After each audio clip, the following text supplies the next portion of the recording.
If the Chicago Bears can play against the Minnesota Vikings the same way they played against the Detroit Lions for 3.5 quarters, they should be in line for a big NFC North victory. The big difference is the Vikings are going to blitz the crap out of Justin Fields. You are Locked On Bears, your daily Chicago Bears podcast. Part of the Locked On Podcast Network, your team every day.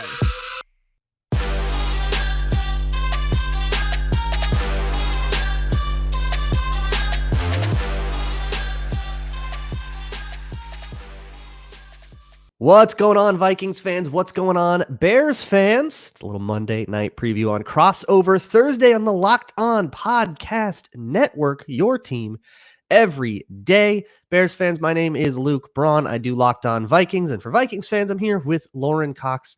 You can find him at Cox Sports 1. He does Locked On Bears. Hey, Lauren. Good to see you again. We actually get to do two of these. I don't know if people know this, but we always get screwed by holidays. Yes, every year. Like every year. Yes. And we actually found a way to do two of these. Yeah, it's fun. We're actually working this out, and actually like kind of interesting teams this time. Yeah, interesting is a great way to put it. I like that word. I put it on. I feel like the headline of this, for one, it's a way different than the last time the Vikings played the Bears. We got a different quarterback now, and Justin Jefferson, as we record this, I don't have any practice reports yet, but O'Connell was asked about Justin Jefferson and expressed some optimism, kind of still said day-to-day, questionable is probably going to be the designation by the end of the week. But it feels closer than not. It feels like I would say we've passed 50% for Jefferson.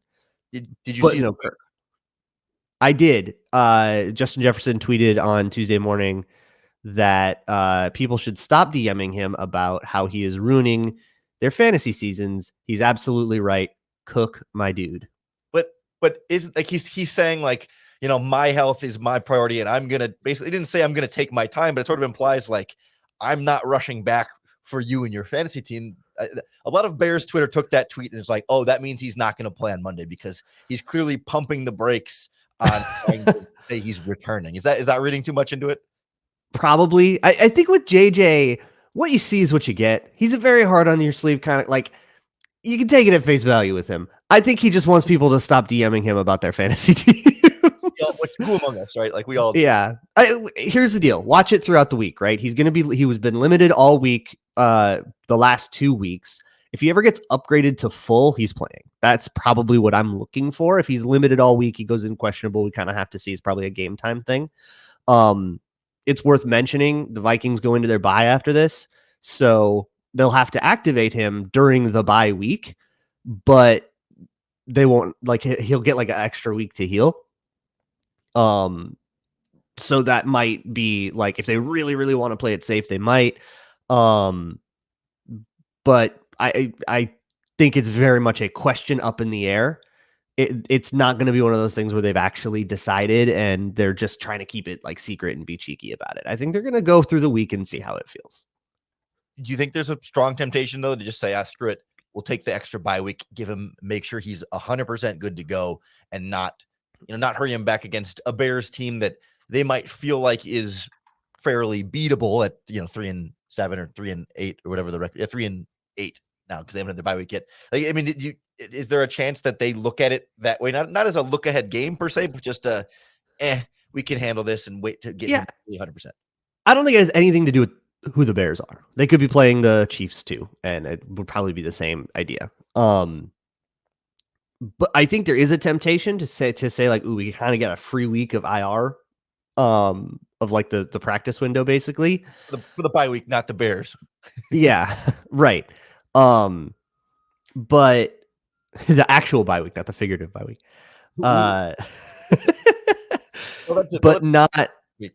But they've been very clear. He's not going till he's 100%. They will. You will not see a limited snap count. You're not going to see. Yeah, he's out there, but he's still kind of hurting. We're still ramping him up.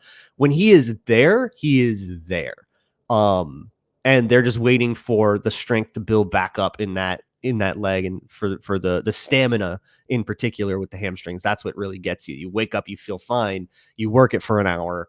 then how does it feel? That's kind of the challenge. Once they feel okay about that, it's happening. But I wanted to take this to the quarterback place, because last time the Vikings and Bears played, Justin Fields gets hurt. You had this Tyson Bagent chapter of the Bears season. Now Justin Fields is back. The Vikings have a different quarterback. So there is a great chance that this one plays out super differently than the last one. So my question to you becomes, how are the Bears against mobile quarterbacks? We have one now. He's not as accurate. He's not as consistent as Kirk, but he sure does run.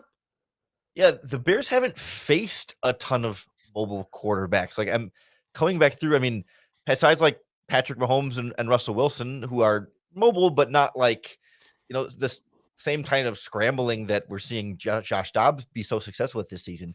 They've really been facing a lot of more statuesque guys that just don't move a ton. And the problem is, like, they weren't generating a super consistent pass rush against guys that don't leave the pocket very much. So I can imagine they could have some trouble with guys that do leave the pocket in terms of not being able to contain that super well, just because you're not generally getting a ton of pressure on it either way. And it will stress this Bears defense. I mean, they don't like to run a ton of man coverage. So in theory, they should be able to sit back with eyes on the quarterback and react and respond to that. But this has not always been, this defense has been up and down. Like, we saw them play really well against Ben Johnson's Detroit Lions for 3.5 quarters and then absolutely collapse down the stretch. And if that defense that played well for 3.5 quarters can continue in this game against the Vikings and pick back up kind of where they were before they sort of fell apart, and you could argue maybe the play calling got a little more conservative coverage wise at the stretch, but like, and I don't think there's a ton of concern about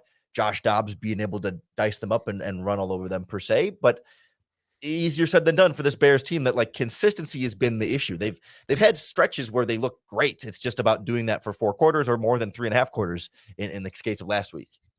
Yeah, and that's been the story of Dobbs a little bit as well, in that, like, complete games, right? And the circumstances that he got thrust into, I'm sure everybody's super familiar. He had to play without knowing the playbook and all that. And in that first game, a whole bunch of weird stuff happened, turnovers and all that stuff, and nobody really blames him for that. You get into the second game and you can still kind of tell, but it got better, and they had this unbelievable first half against the Saints where they scored 24 points in the first half, up 24-3, sort of let off the gas, let the Saints get back into it a little bit, but less than it looked. And then sort of the same thing against Denver. Great first half, and then the second half kind of fell apart. And part of it was just the way, like, especially against the Broncos on Sunday night, I don't know if you watched that game, but the way that they got pressure, they were very disciplined about contained lanes. They got Dobbs to run, and when he ran, he would go backwards and ruin all the angles. And I think in a way, it takes on some of, like, it's like some of the worst parts of Fields in some of the games, like at least the games that have happened against the Vikings, like all the DJ Wanham sacks where it's like, where are you running to? You kind of see that come out. But it's really hard to deny. He has, in every game, had a touchdown where that thing was covered and he just ran for it and got it. Like, that play didn't work and you scored on it. And it's like, you can't argue with that. Like, that's happening. And I'm sure as Bears fans with Fields, like, you understand that, like, wow, nothing worked. Fields just kind of did stuff. So it'll be cool. I think on Monday Night Football, this will be hopefully a little bit more of an entertaining thing than the Vikings and Bears have put out on ESPN in previous years. Yeah, I hope so too. It is definitely a Bears team that last week against the Lions played up above the standard of play that we've been used to this season. So that they played better than a 3-8 football team last week for the vast majority of that game, but then ultimately reminded you why they're a 3-8 football team by the end of the game. But, like, to me, like, that's what can make this game that much more exciting, is the Bears are healthy and kind of rounding into form, if you will, and the Vikings are exciting with Josh Dobbs, and everyone's kind of figuring out when that magic will run out. But so far it's not. And of course, they're going to blitz the crap out of Justin Fields on the other side too. Like, those are going to be some of the real fun matchups that I'm looking forward to getting into. Yeah, we have to get into all of those matchups and just exactly what each team needs to do to take this dub home. So we will get into all of that next. This crossover Thursday, Locked On Bears and Locked On Vikings, is brought to you by our friends at PrizePicks, the better way to do daily fantasy sports, because PrizePicks puts you in complete control. Unlike some of the other daily fantasy platforms where you're setting a lineup and you're hoping that your lineup happens to beat out the 1,000 other lineups you're competing against just to get first place to be able to win some money. With PrizePicks, it's just you versus the PrizePicks projections available. So they'll set a passing yard total for Josh Dobbs and for Justin Fields, and you decide whether they will do better or worse than their PrizePicks projection.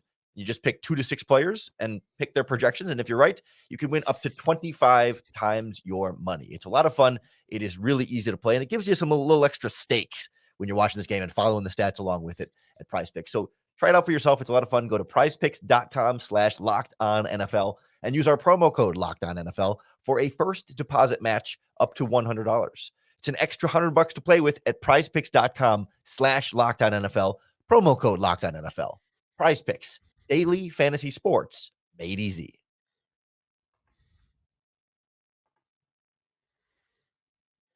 Moving right along with this crossover Thursday episode brought to you by PrizePicks.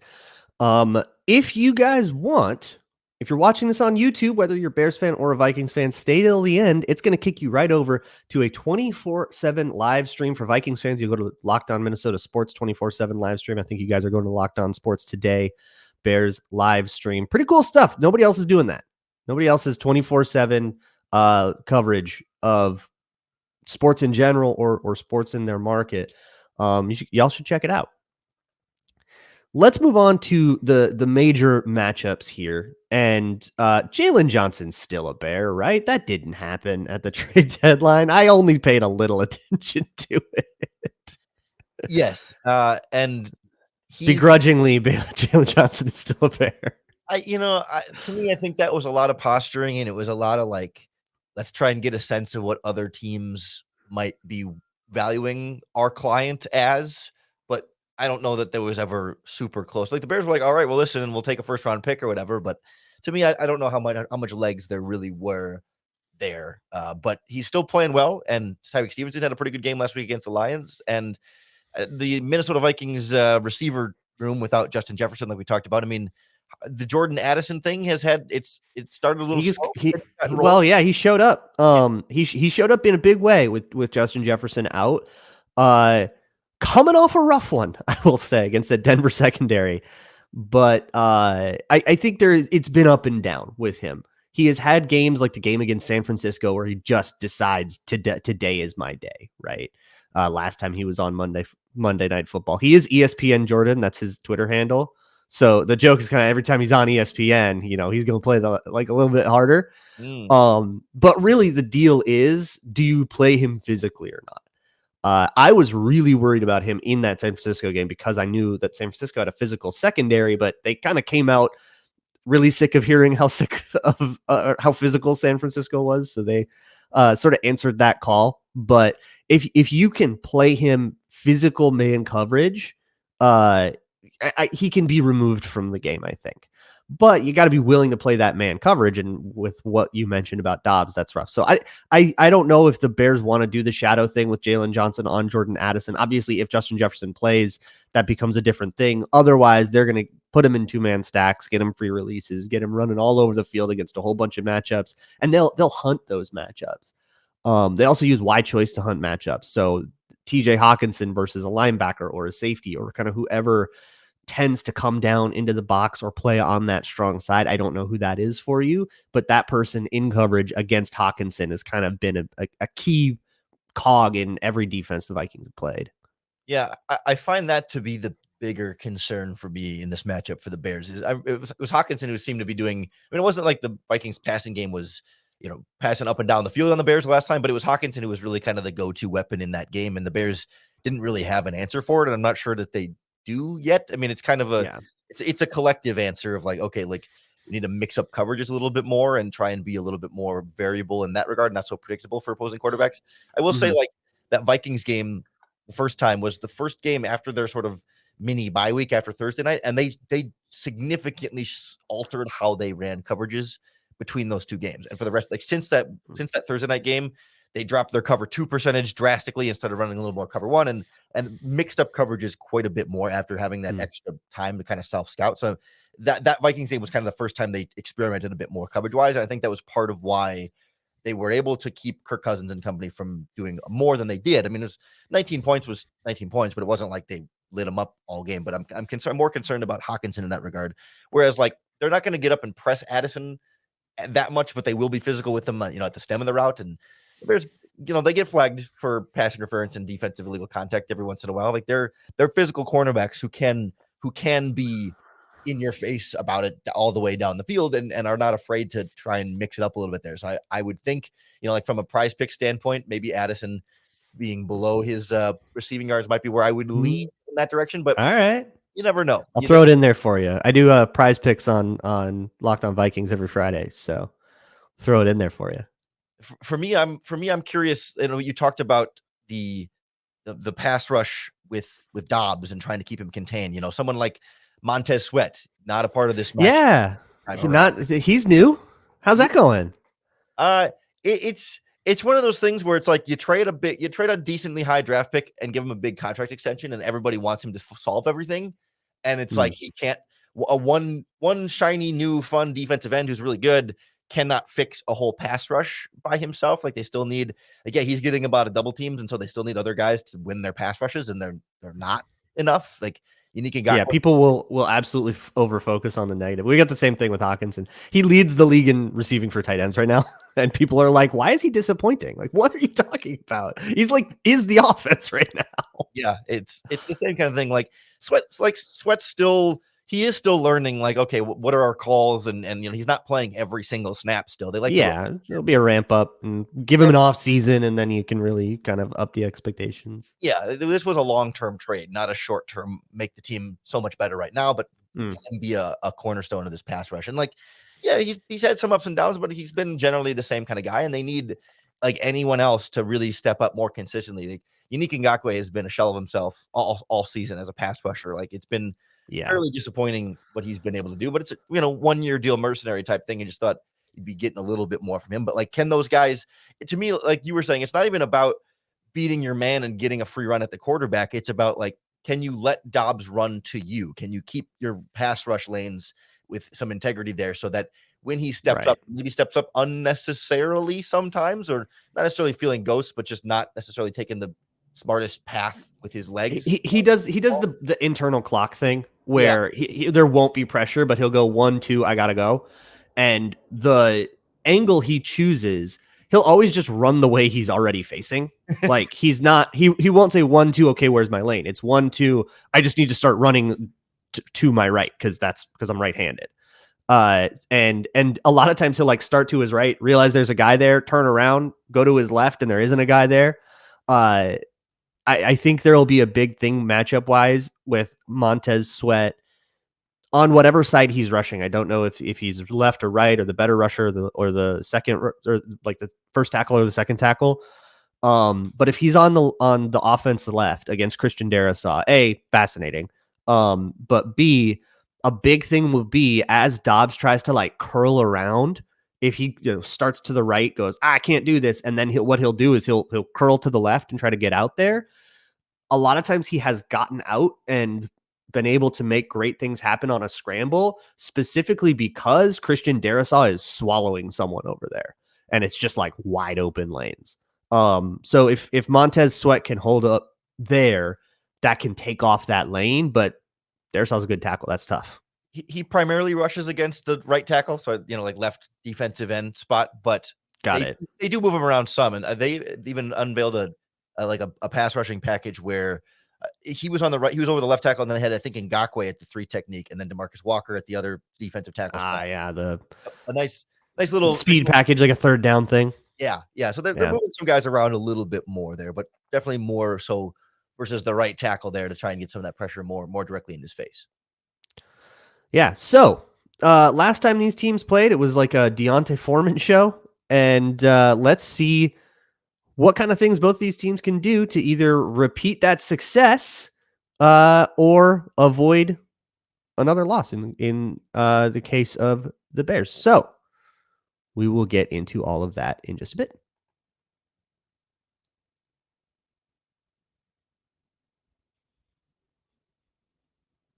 moving right along with this crossover Thursday episode of Locked On Vikings and Locked On Bears. I don't like doing predictions in particular. That's like the crossover thing. We do predictions now. But for me, I think a more salient prediction is what like the Vikings win if the Bears win if. Last time the Vikings won based on, I'll say it, just not great stuff from the quarterbacks, man. Fields wasn't good. Bagent was worse. It was kind of a catastrophic like turnover game too. And the Vikings are now coming off of another game where they lost, where they outgained their opponent but turned the ball over 3 times. I had a stat from a show I did earlier in the week that was the Vikings have outgained their opponents on average in losses. They've lost 5 games to the Chiefs, the Eagles, Broncos, and they have outgained in yards per play. They've gotten 5.9 yards per play to their opponents, 5.5 yards per play. 13 giveaways, 2 takeaways in those 5 losses. It's crazy. So I'm a broken record. I said this in the last crossover. Hang on to the ball. That's the key. You hang on to the ball. If the Vikings don't turn it over, if they win the turnover battle, I struggle to see where else the Bears find like a consistent advantage. It's funny because you might be able to get rid of the ball, turn it over, and still win because the stat from the Bears' last game against the Lions that I don't think it'll make it over. Oh, right, because Goff threw 3 of them.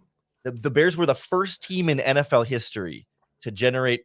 I don't know if it was to get the 4 total turnovers or to have to win the turnover margin by 3 and have 40 plus minutes of time of possession and lose the game. First time in NFL history a team has ever done to possess the ball so long and generated that many turnovers and still lost the game. Like they picked off Goff 3 times. They forced a fumble on a kickoff return as well. They got 10 points off of those 4 turnovers and just 3 points off of those 3 interceptions.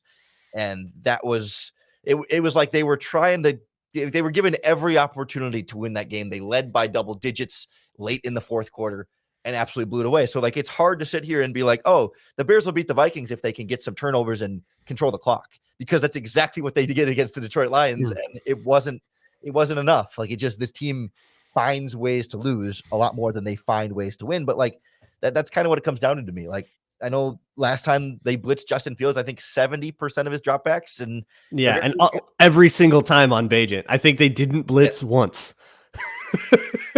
Like they one time chose not to blitz, and they blitzed all of the other Bagent reps. Yeah, I just pulled it up. It was one not blitz drop back, 14 dropbacks. Like Fields and like Fields played really well against the Lions. Did a lot of things there. Like took care of the ball, was better pocket presence, and generally like operated the offense at a high level for the majority of that game.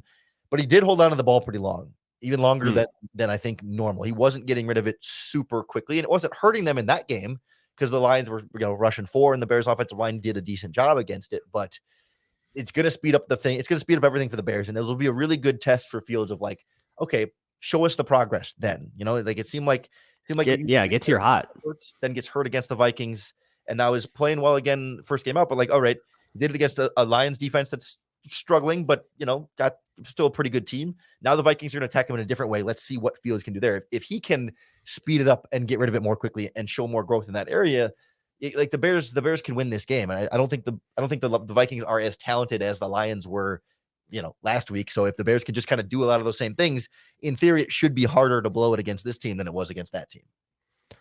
So here's what I'm thinking for the Bears. I'm trying to think of like what I would do if I were Matt Eberflus, defensive or offensively. So if I were Luke Getsy, and I'm thinking keep DJ Moore short, because I think the Bears, like DJ Moore didn't have the best game if I recall against the Vikings last time. He didn't get a lot.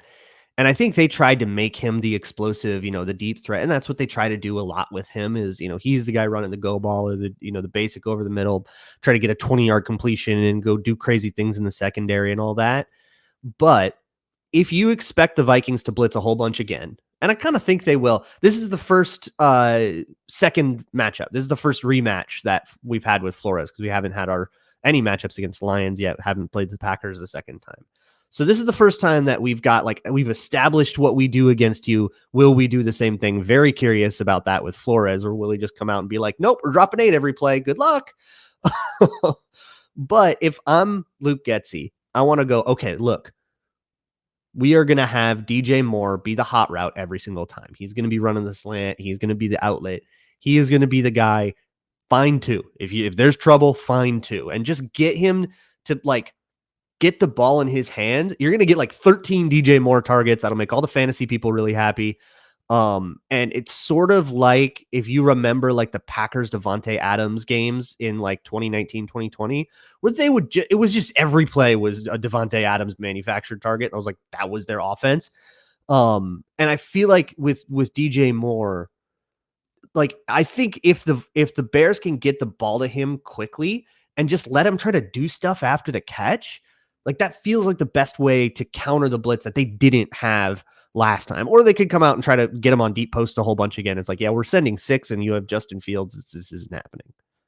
That was the game plan, DJ Moore wise, like against the Commanders when Justin Fields or when DJ Moore had 230 yards and 3 touchdowns, right? It was just like, yeah, manufacture targets for him and let him make plays after the catch because he's very good after the catch. Like they know how to do that, or they've shown an ability to do that. It's just not something they do all the time, and it's I don't know why they don't do that more. Why he's not more of a priority in terms of designing plays that are manufactured for him. I mean, this is the offensive coordinator that earlier this season they had DJ Moore run a pick route for Cole Kmet. Like they use, you know what I mean? And it's just it's like what that's what priorities is the hot every time. It's going to be Cole Kmet, right? It's going to be the quick little curl down to the tight end or him running into the flat. And like Cole Kmet is a fine human being, but he is not a.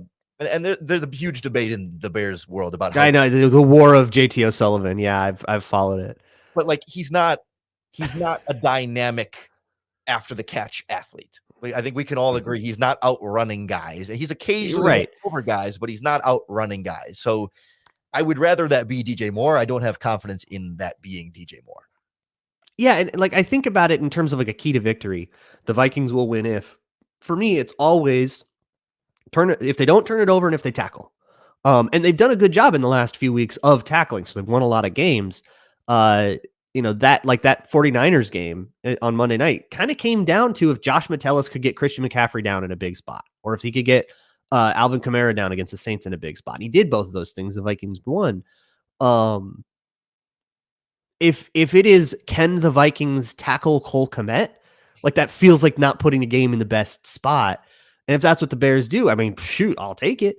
But I want to be like, this is going to be this crazy matchup between Cam Bynum, who's having this breakout season, and can he get DJ Moore down, or will DJ Moore juke him out of his shoes and get a big explosive play? But I mean, if you're not going to get the ball to him outside of the deep stuff, it's going to be hard to get to that deep stuff, which is kind of what Brian Flores wants. He wants to turn you into PJ Fleck. It's what I say on all of these crossovers. He wants to turn you into like Captain RPO and bubble screen and run game, essentially, by simming pressure every single time. And whether they come or not, what they did against the Broncos that worked so well until the very end of that game was simulating pressure, forcing Russell Wilson to check into whatever conservative blitz answer they had. And the Broncos came basically every single play had stapled to it. If you see blitz coming, check into some stupid little perimeter screen or a run or something like that. And the Vikings would sim pressure every single play. And they wouldn't come nearly as often. So you would check into a bubble screen against drop 8 cover 2, which is a terrible thing. Yeah. But you got to tackle. Doesn't matter if you have it all on the whiteboard. If you miss the tackle, it ruins everything. So that's where I think this comes down to. But I mean, use DJ Moore properly. That can work for the Bears. And I think a lot of the same things you said about rush lanes and stuff with the Bears against Dobbs, obviously that still applies with Justin Fields. If he can run all over you for 150, he can take on anyone, Well, he ran for that last week against the Lions, and and hey, and you went toe to toe with a team that a lot of people see as an NFC contender. Yeah, moral victories don't exactly help a lot when you lose a heartbreaker like that, but that has to be the way that the Bears and they like ran the QB like a lot, right? Like on purpose too, right? They kept the regular running game going. Actually, the Lions were the first team to shut them down rushing wise, and I'm really curious to see how this Vikings running defense that's been playing really well lately too. Like the Vikings were the first team to really like shut down Foreman and Khalil Herbert all game, and it was Justin Fields would just run read option and basically just decide every time I'm just going to take it. And I'm going to make the end man miss me because they can't tackle me. Phenomenal. Absolutely love it. Screw the whiteboard reads. Whatever, coach. I'm taking it. Yeah, it was great. It was a lot of fun to watch. All right. Well, Monday Night Football. This should be a fun time. I hope everybody enjoys. This is going to go out on Thanksgiving. So happy Thanksgiving, everybody. I'm sure you're probably listening to it later, which is great and fine. Or maybe you're abandoning your family, which is fair. And I'm glad that we could be that escape for you. For Lauren Cox. Right? Huh? The Aaron Rodgers method. Yeah, the Aaron Rodgers method of familial growth. For Lauren Cox, I am Luke Braun. It's been Crossover Thursday. Have a great Thanksgiving, everybody.